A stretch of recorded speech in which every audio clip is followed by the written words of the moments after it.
On the morning of July 12th, 2024, Matthew Restelli woke up in his home outside of Temecula, California. He woke up in a great mood because the day earlier, he had convinced his wife, Catherine, who goes by Kate Restelli, to come home. You see, 3 weeks earlier, she had taken their 2 children, Cheyenne and Steele, and left the home in California and driven to her mother's house in American Fork, Utah. Her mother is Tracey Grist. He had made arrangements. He had arranged a rental car for her to drive home. He had put money into her, by her I mean Kate, into Kate's account so she could finance the trip to come home. Little did he know, but that agreement to come home was a ruse. She had no intention of coming home. Over the course of the morning of the 12th, Matthew learned from Kate that she couldn't rent the rental car that he had arranged for her. So she couldn't come home. Thinking she still wanted to come home, he went to work. He put new tires on the family truck. He obtained a travel permit so he wouldn't get pulled over. He replaced the starter in the car. And by approximately lunchtime on the 12th, he began the 12 to 10-hour trip to American Fork, Utah. Over the course of that drive, he spoke to Kate several times. We know this because there were several calls recovered from Kate's phone that you will hear. You hear the content of those calls. Because of the content of the calls, it likely wasn't a surprise to Matt that when he showed up at 10:06 p.m. to Tracey Grist's home, that the interior lights were off, that the door was unlocked, and that there was nobody there. He entered the home as he had been instructed to do, took off his shoes at the entryway, or his sandals, and within mere moments of stepping into that home and removing his sandals, he was shot 7 times by his brother-in-law, Kevin Ellis. And he died at the foot of the stairs while Kate and the 2 children were upstairs. Now, the events of what happened that day and the weeks leading up to it is what brings you here today. The judge just read to you the charges that Miss Tracey Grist faces, namely the murder of Matthew Restelli, conspiring to commit that murder, and the obstruction of justice. As you listen to, it's the state's job and burden to prove that she committed each of those crimes beyond a reasonable doubt. That's a burden that we willingly bear. Your job is to pay attention. Take notes. Take notes to the evidence that you will receive. All evidence is going to come to you through this jury stand, through witnesses, through exhibits, digital, forensic evidence. It will all come to you through that stand. And as you listen to this, I want you to consider the following questions. Did Tracey's actions lead to the death of Matthew Restelli? Did she reach an agreement with her daughter Kate or Catherine Restelli and her son Kevin Ellis that Matthew would be killed? And did she did she take actions that prevented the investigation or prosecution of what happened that night? As you're thinking about that, I want to kind of put in your minds an instruction that you'll receive at the end. So just like you received instructions here, you'll get another packet at the end that contains all the law that you need. One of those instructions is going to discuss the party to the offense. Someone is a party to the offense if they aid, encourage, solicit, or participate another to commit a crime, and that crime happens. So keep that in mind as you're listening to the evidence. Over the next several minutes, I'm going to give you an overview of how I expect that the state's evidence will answer each of those questions in the affirmative. Now, remember, what I say in this opening is not evidence. It's just a roadmap. Okay? It's not going to include everything that you're going to hear, but it is the state's expectation of how the evidence is going to play forward coming from that stand.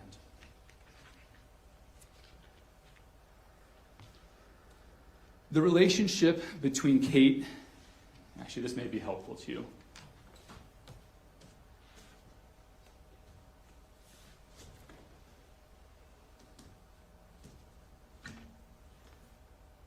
I'm going to refer to a lot of the people on this, and so it'll be helpful for you to refer to this and say, okay, that's where this person fits in. Trust, you will hear this evidence again. This is just a roadmap.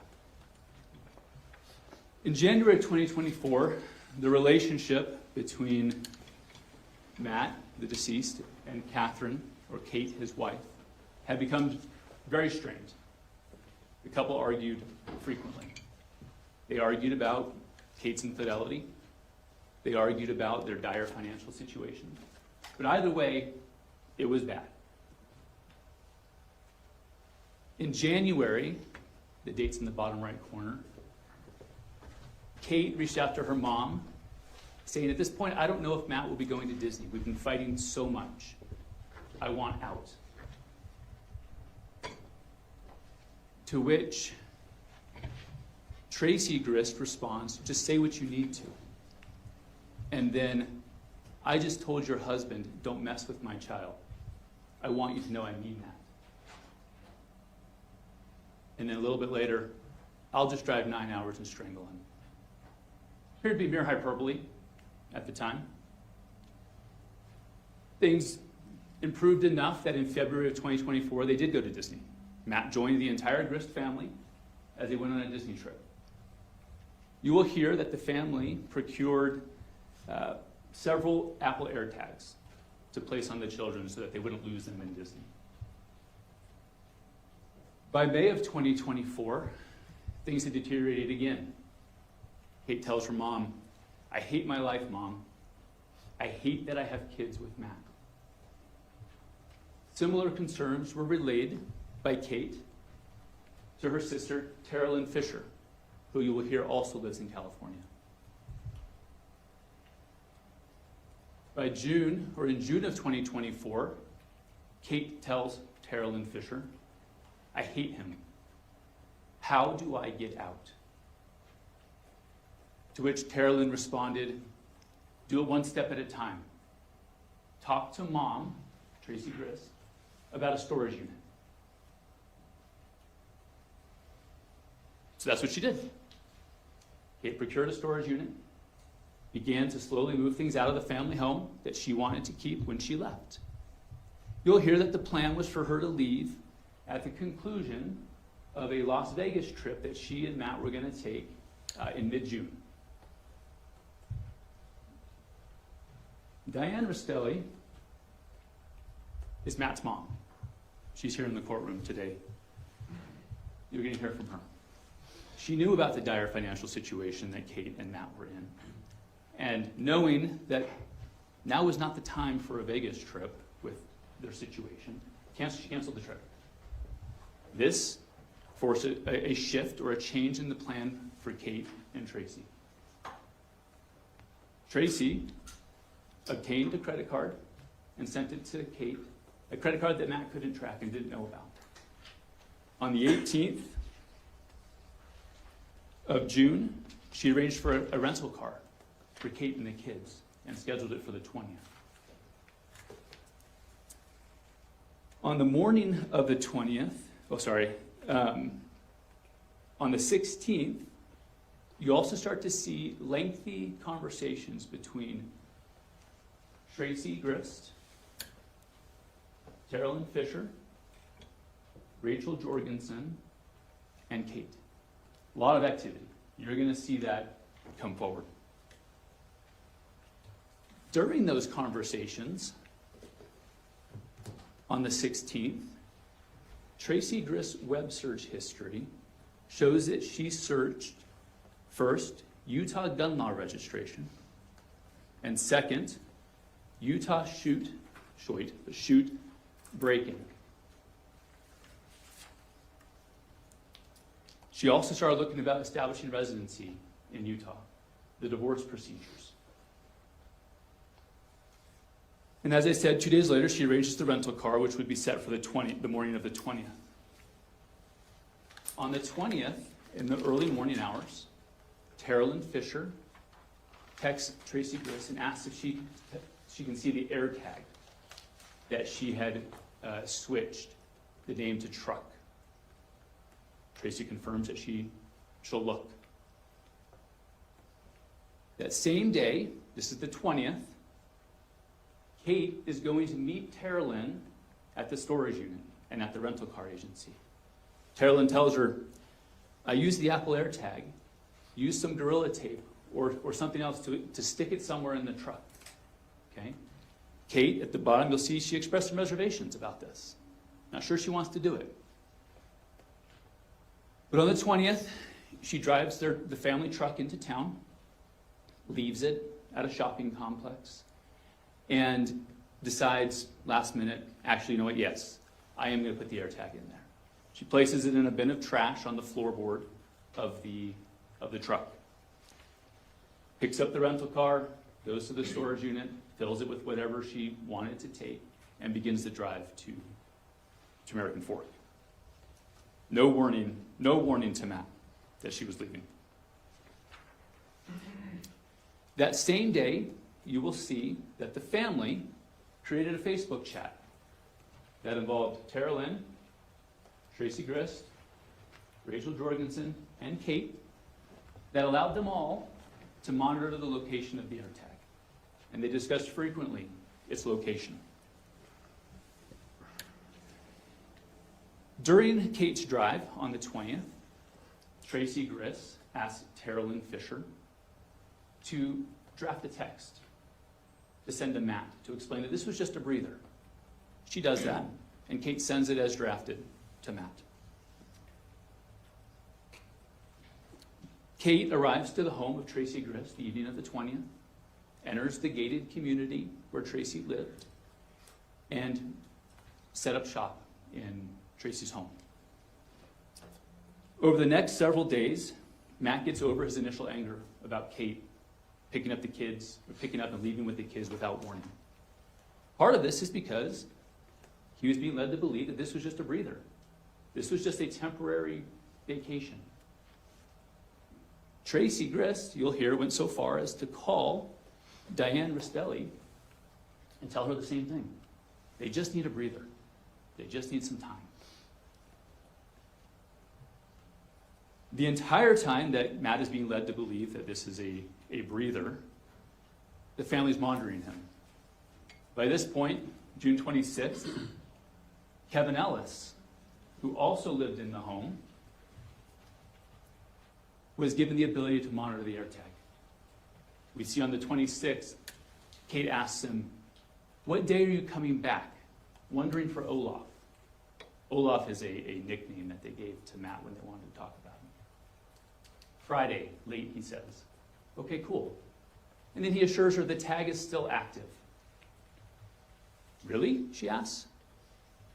He responds on the 26th, if I have to rush back, I can make that happen.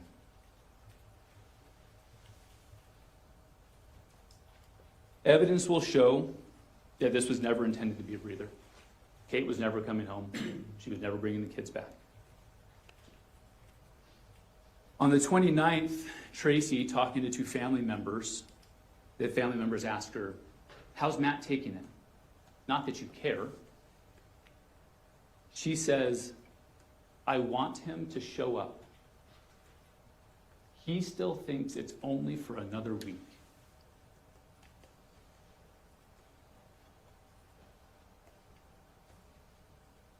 On the 2nd of July, we're now into July of 2024, Tracey asks Terrelyn Fisher to talk to Kate. Tell her what to say to a lawyer. Kate sets up a consultation with the lawyer. She sets it up for the July 11th in the evening hours, or late afternoon hours. During this time, during that roughly 10-day period between while waiting for the consultation, Matt's still thinking this is a breather, starts to push for her to come home. And On the 11th, the morning of the 11th, but during that same time that he's pushing her to come home, Kate's having conversations with Tracey Grist. And Tracey started making passing comments about harming Matt. She went so far as to bring Kate into the laundry room and show her a knife that she had in a rubber glove. And Tracey told her, if he comes, either myself or Kevin will shoot him. And we'll put the knife in his hand to make it look like self-defense. On the 11th, contrary to Tracey Grist's desire that Matt come out, Matt tells Kate, I don't want to drive out. And Kate relays the same to her mom. On the morning of the 11th, Matt doesn't want to drive out. So instead, he arranges a rental car at the Enterprise around the corner. Now this is a message that Tracey sent to Kate, telling her what to say to Matt, which she does. So he makes that arrangement. He puts money into her account. Tells her tomorrow, July 12th, Enterprise, pay in person with a debit card. Her response, cool. She's excited. And then $600 into your account.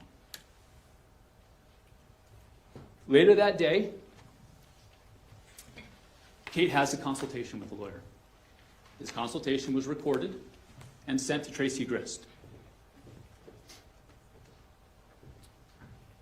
A friend who knew that she was going to have the consultation on the 11th reaches out to Kate and asks her how it went.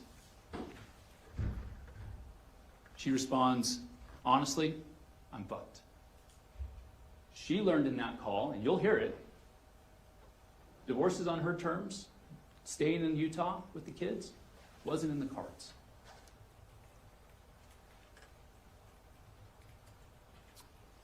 So that takes us to the 12th. Matt still thinks she's hopping in the rental car. Matt still thinks that she's going to start driving home that day. She continues the ruse. Good morning, getting up, getting moving, excited for today. Now you'll see text messages between her and her mother from the 11th. That was never going to happen.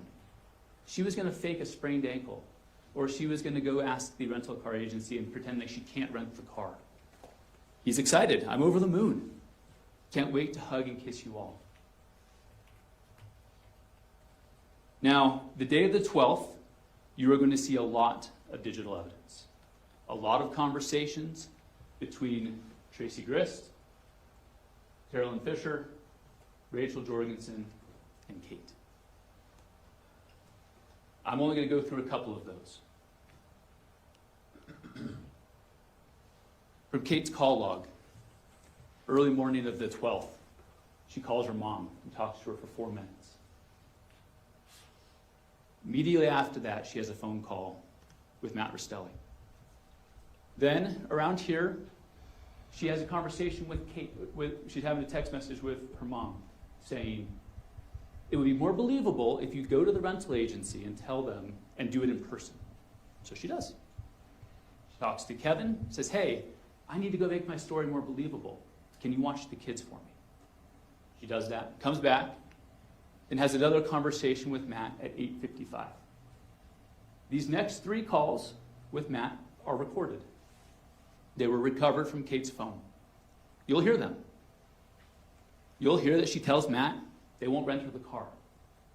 Matt's still thinking she wants to come home. Starts to talk about options. Cars that he could borrow. Other arrangements. Sending more money so someone else could rent the car. Options. All these are denied. Forcing him to have to drive out. And you'll hear her convince him not to borrow a car, not to get one from anybody else, but to bring the truck. The truck that had the air tag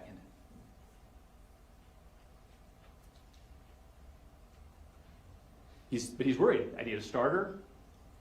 I still need a travel permit. So he makes those arrangements. By 9:15, he calls her and says, I got the permit. I'll go into town, get the starter.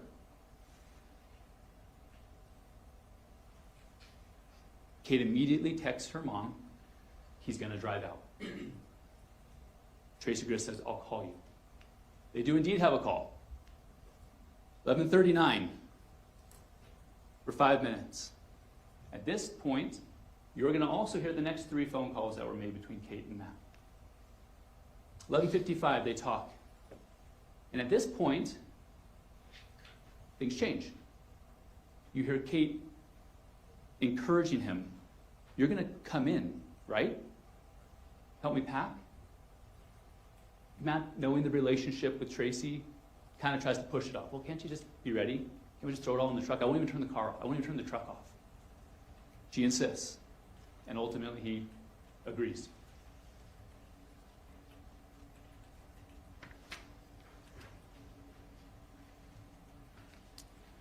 As the afternoon approaches, the 4 sisters, or the 3 sisters and Tracey Grist, are continuing to have extensive conversations. At 12:48, you'll see a call between Rachel Jorgensen and Kate Restelli that lasted for about 20 minutes. In the middle of that call, Tracey pops in on a group call for 7 minutes. After this, you see a call between Tracey Grist and Kevin Ellis at 2 p.m. She responds to Kate at 2:07, I am meeting Kevin for sushi. While there, she's continuing to text Kate, and you'll see those eventually. But she also, at 2:13 p.m., while waiting for Kevin to arrive at sushi, searches, this is Tracey, searches the It's Happening meme.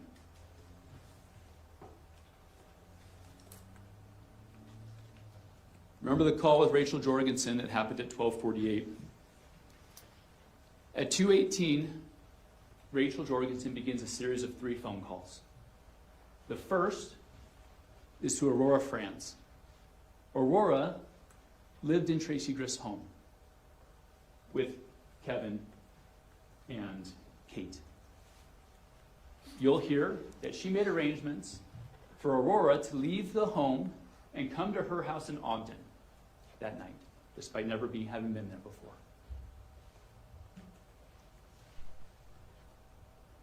Five minutes later, immediately after getting off the phone with Aurora, France, she calls Jacob Trujillo, Tracey's son who lived in the home with them, and makes sure that he has plans with friends that night and wouldn't be home. She then immediately calls Tim Ellis, Tracey's other son, who lived about 4 minutes away. Now you'll hear from Tim. Tim will tell you that prior to this date, they had talked about Tim coming over if Matt were to ever come out, to be a peacemaker, keep the peace, because he was friends with Matt. You'll hear him say that at 2:25, on the day of the 12th, he was told not to come over.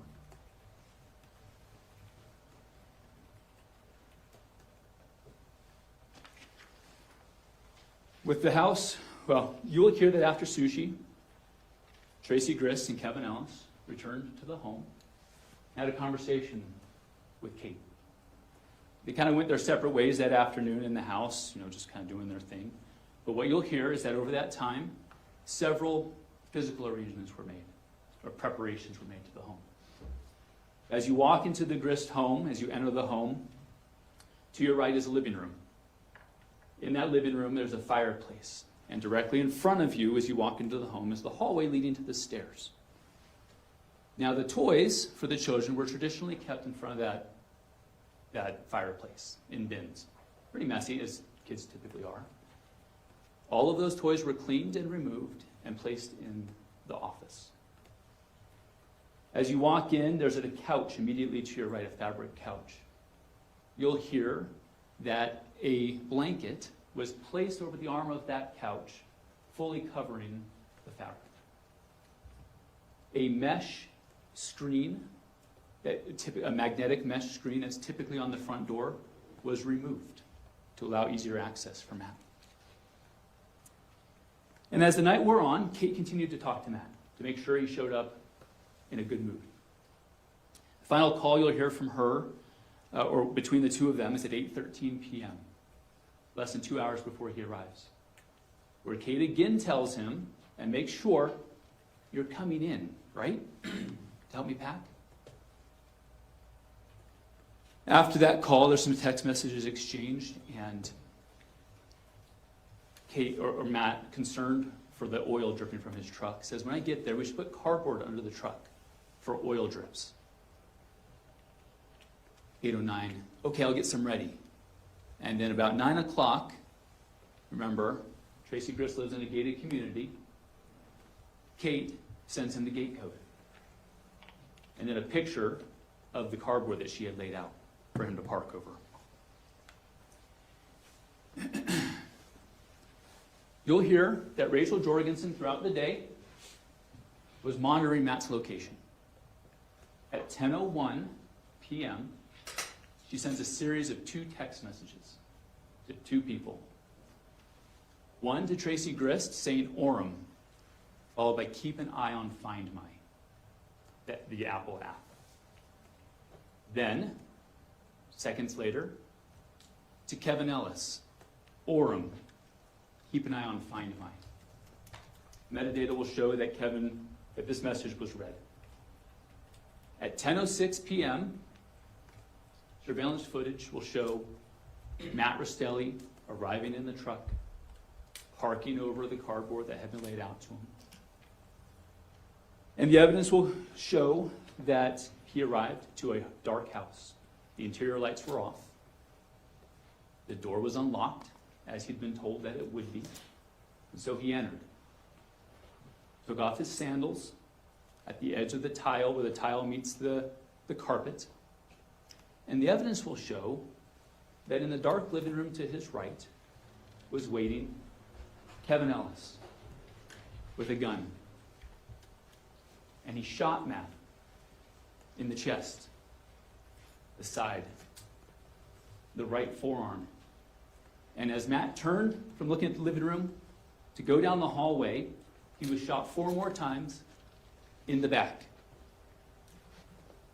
You will hear evidence from the neighbor that they heard these shots at 10:07 p.m.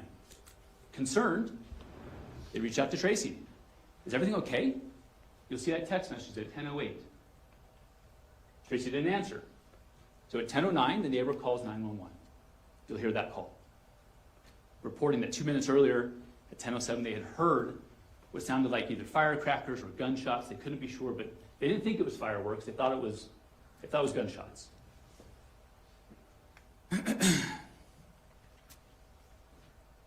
6 minutes after the neighbor calls, 8 minutes after the gunshots are heard, Tracey Grist calls 911 and reports that Matt had been shot. Now, in that 8 minutes, the evidence is going to show that Kevin left the living room, went and placed the gun in the front on the countertop, and that a knife, and that he was overheard to say, "Be careful, he might still be moving." And that a knife, that same knife that was shown to Kate in the laundry room, was placed in his hand. Now, you'll hear 4 pieces of information about this knife that are suspicious. And first, it was placed in his non-dominant hand. Matt's left-handed. The knife was placed in his right hand. Second, the blade of the knife, the sharp part, was facing towards Matt. And the spine was facing away, meaning the grip was backwards. And you'll see images of this. Third, it was the same arm that had been shot in the forearm, through the skin, through the tendons, through the tissue, through the bone. All things required for grip strength. And fourth, you will see evidence that the blood stains are consistent with the arm being moved after his death.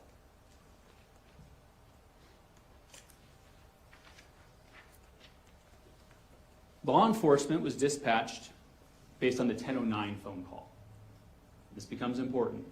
You'll see that 2 minutes into Tracey's call at 10:15, when she called at 10:15, She's surprised because she hears knocking on the door, because law enforcement had already been dispatched, and they got there. Law enforcement comes in, and at this point, Kevin had resumed his position in the darkened living room to the right. And pay attention to what he says on the body cam when law enforcement walks in. He says something to the effect of, "That guy had a knife and I," before his voice is drowned out by law enforcement. The investigation unfolded. You'll hear the varying stories between what Tracey Grist says happened that night, between what Kate says happened that night, between what Kevin Ellis says happened that night. It will become clear that they did not account for the neighbor hearing the shots at 10:07 and calling law enforcement. The day after the murder, Kate has a phone call, or is supposed to have a phone call with Diane Restelli. You'll hear those phone calls. You'll also see that immediately prior to that call, Tracey told Kate, "Don't say anything. It can be used against Kevin." No details about what happened. But Tracey Grist has two lengthy phone calls with Diane Restelli. Pay attention to what she says happened. Over the course of this trial, you're going to hear from several members of law enforcement. You're going to hear from a DNA expert. You're going to hear from a medical examiner. You're going to hear from a crime scene expert. You're going to hear from several members of the Grist family. You're going to hear from Rachel Jorgensen. You're going to hear from Tim Ellis. You're going to hear from Tara Lynn Fisher. You're also going to hear from Kate Restelli. Now, Kate will be your first witness. She's been transported here from prison.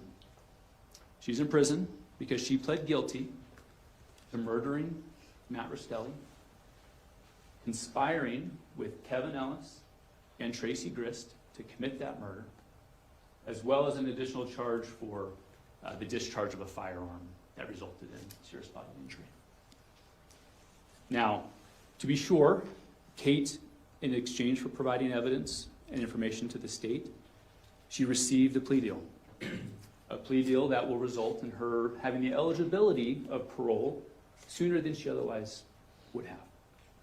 As with all witnesses, your job is to weigh their credibility, okay? And you don't check your common sense at the door. You still know when people are telling the truth, when they're not. You weigh her like everybody else. You can choose to believe all, some, or none of what she says. But note that the vast majority of what she says will be corroborated by digital and physical and forensic evidence. Finally, you will hear that both Kate Restelli and Kevin Ellis tried to talk Tracey Grist out of this, but she wouldn't be persuaded.